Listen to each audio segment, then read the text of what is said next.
The fate in a roll. Understanding, throw of the dice.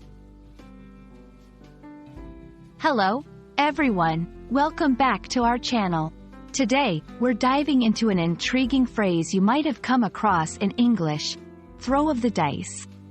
This expression has a fascinating background and a rich meaning that extends beyond its literal terms. So, if you're ready to explore the depths of this phrase and how you can use it in everyday English, stay tuned.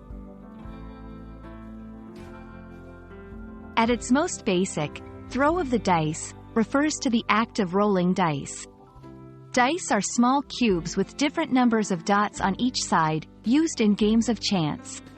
The outcome of a dice roll is unpredictable, relying purely on chance.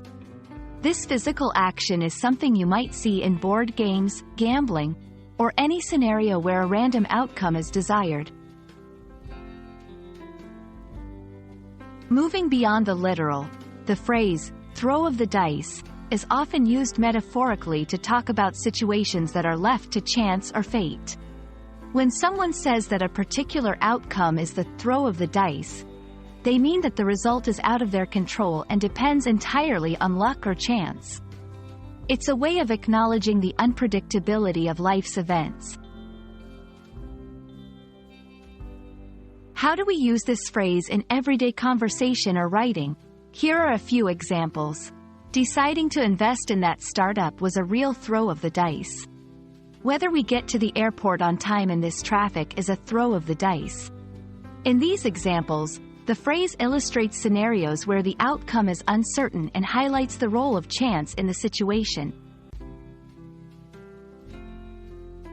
The idea of leaving things to the throw of the dice has deep cultural and philosophical roots. It's been used in literature and art to symbolize the randomness and unpredictability of life. This phrase encourages a reflection on how, despite our efforts and strategies, some aspects of life remain governed by pure chance. And that wraps up our exploration of the phrase, throw of the dice. We've seen how it captures the essence of chance and uncertainty in both literal and figurative contexts. Next time you hear or use this expression, you'll understand the depth of its meaning and the rich cultural significance it carries. Thank you for watching, and we hope this video has enriched your understanding of English. Don't forget to like, share, and subscribe for more insightful content. See you in the next video.